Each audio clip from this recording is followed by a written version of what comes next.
जय श्रीमन नारायण। भक्ति पुष्पा धर्मा में आप सभी का स्वागत है। मैं कृष्ण पक्ष की शपला एकादशी की कथा सुनाने जा रही हूँ। 7 जनवरी 2024 रविवार को है। राजा महिष्मति का ज्येष्ठ सुपुत्र सदैव पाप कार्यों में लीन रहकर देवी देवता का निंदा करता था। पुत्र को ऐसा पापाचारी देखकर राजा ने उसका नाम लुभक रख दिया और अपने राज्य से निष्कासित कर दिया। लुभक जंगल में मांस भक्षण करता रहा और कभी न मिले तो फल खाता। पापी ठंड से कांप रहा था, जिसके कारण वह पीपल के वृक्ष के पास पहुंच गया। वह ठंड से कांपता हुआ मूर्छित हो गया। उस दिन पौष मास का 10वीं तिथि था और मूर्छित पड़ा रहा।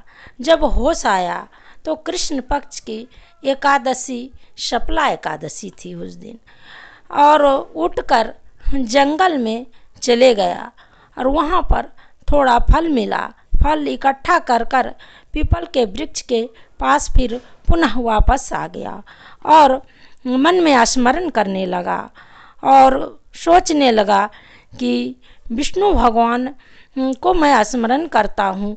मैं इस तरह अगर पाप न करता तो मैं मूर्छित रहा, लेकिन मुझे देखने वाला कोई नहीं है। मेरे पिता तो राजा है, मैं राजा का पुत्र होकर भी दुष्कर्म करने लगा, पाप करने लगा, जिसके कारण मेरे पिता ने मुझे राज्य से निष्कासित कर दिया। हे नारायण, मैं आपको स्मरण करता हूँ, मैं इस तरह कैसे हो गया।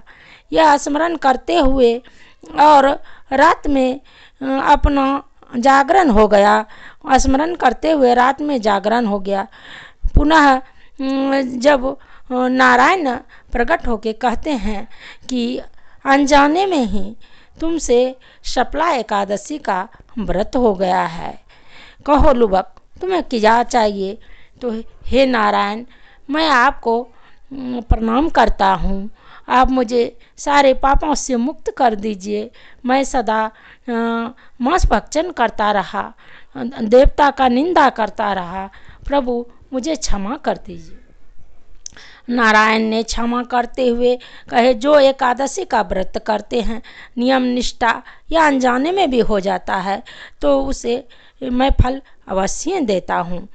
तुमसे तो अनजाने में ही एकादशी का व्रत हो गया है। तुम अपने राज्य वापस जाओ और तुम्हारे पिता तुम्हें अपना स्नेह देंगे। तुम निर्मल हो चुके हो एकादशी व्रत के कारण। शपला एकादशी से तुम सफल हो गए हो। और लुभक अपने राज्य को वापस चले गया। जो एकादशी व्रत करते हैं, निष्ठा नियम से रात में जागरण करते हैं, सुबह में ब्राह्मणों को भोजन कराते हुए यथाशक्ति दान देते हैं, तो सभी मोक्ष को प्राप्त करते हैं और पापों से मुक्त हो जाते हैं। जय श्रीमन नारायण। एकादशी का पारण गाय के गोबर से है। पारण का भी बहुत बड़ा महत्व होता है, इसके लिए गोबर से पारण करें। अगर गोबर न मिले तो तुलसी के पत्ते से भी पारण कर सकते हैं। जय श्रीमन नारायण।